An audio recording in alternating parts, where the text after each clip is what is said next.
We think of the pigeon as background noise, something that flinches away from your shoe on the sidewalk, something that isn't really an animal at all, just part of the city. Gray, forgettable, barely worth a second look. But that's not what this bird has been for most of human history. For over 3,000 years, this was the fastest and safest way to move information across a battlefield, an empire, or an ocean. Faster than a horse, faster than a ship, and in some situations, even faster than the internet. This isn't really a story about pigeons. It's a story about what happens when humans have no one else left to trust, and they hand their most important words to a bird. Let's go back to the beginning. Around 3,000 years before Rome, before Athens, before almost anything we'd recognize as history, ancient Egypt was already doing something remarkable. When a new pharaoh took the throne, they released pigeons to announce it. Incoming ships did the same, sending birds ahead so the docks knew who was arriving long before the sails appeared on the horizon. And when the Nile flooded, the single most important event for Egyptian farming, pigeons carried the news downstream faster than any messenger on foot. This wasn't a novelty. It was infrastructure. By the time of the ancient Olympics, athletes brought pigeons from their hometowns. Not for luck, for logistics. If they won, the bird carried the news home before the athlete ever could. Centuries later, the Romans used pigeons for battle updates and Olympic results. Why? Because people were gambling. Money depended on knowing the outcome as quickly as possible. By the 12th century, an entire postal network stretched between Baghdad and Syria, built almost entirely on trained birds. In the Arab world, these pigeons earned a name that tells you exactly how people saw them.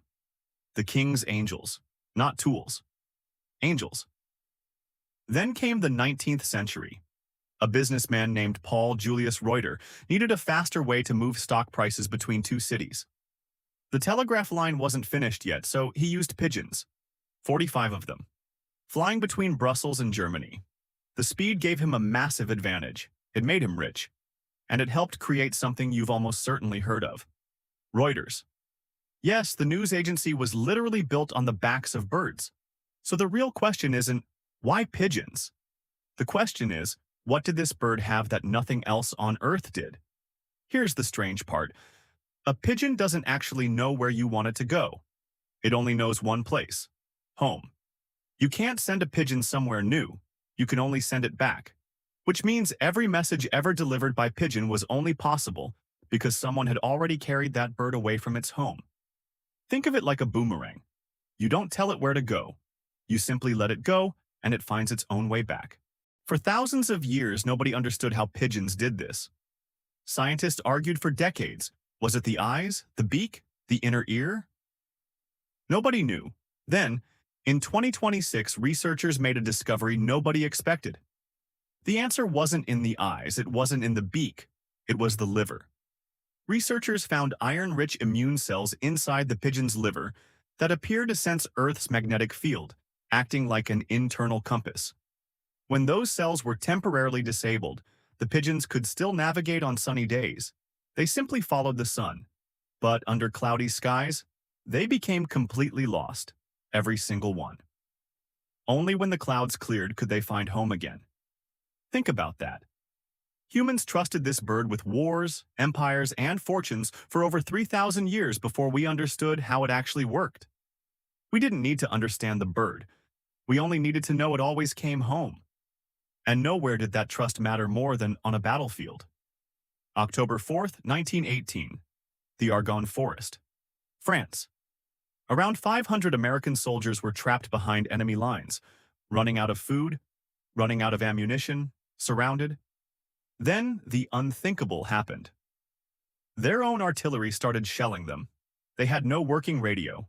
Only one option remained. A pigeon. One after another, their birds were shot from the sky, until only one remained. Her name was Cher Ami. Attached to her leg was one handwritten message. "For heaven's sake, stop it!" German soldiers opened fire. A bullet tore through her chest. Another nearly severed one leg. She crashed to the ground. And then she got back up. She flew 25 miles in just 30 minutes, bleeding, wounded, barely alive. But she delivered the message. The shelling stopped. 194 men survived. General John Pershing later said, "There isn't anything the United States can do too much for this bird." She wasn't the only hero. 25 years later, another pigeon named G. Wei Zhou stopped a friendly firebombing. He flew 20 miles in 20 minutes, reaching headquarters before bombers took off. The village and everyone inside it was spared. During World War II, Britain alone used roughly 250,000 pigeons. America used another 54,000. Of the 60 highest military honors ever awarded to animals, 32 went to pigeons, more than dogs, more than horses, birds. But not every story had a happy ending. In 1982, a homeowner in England found the skeleton of a pigeon inside an old chimney. Attached to its leg was a tiny red capsule. Inside was a coded message. 27 groups of 5 letters. Britain's best codebreakers tried. The successors of Bletchley Park. The people who cracked Enigma. They couldn't read it. Without the original wartime codebook, they said it was impossible. To this day, nobody knows what that message said. A bird carried a secret through a world war and into silence forever. You'd think the story ends there. It doesn't. In 2009, a company in South Africa grew frustrated with slow internet. So they ran an experiment. They strapped a memory card to a pigeon named Winston. At the exact same moment, they began uploading the same data online. Winston flew 50 miles and delivered the file in just over an hour. The internet had managed only 4%. A 3,000-year-old idea had beaten modern broadband. Engineers even created an official internet protocol for sending data by pigeon. Originally as a joke, but in 2001 people in Norway actually built it. Real birds, real data, real success, slow but successful. Even today, countries still suspect pigeons of espionage. Birds have been detained, X-rayed, and investigated in India, Pakistan, and Iran. One racing pigeon spent 8 months in custody simply because it flew across the wrong border.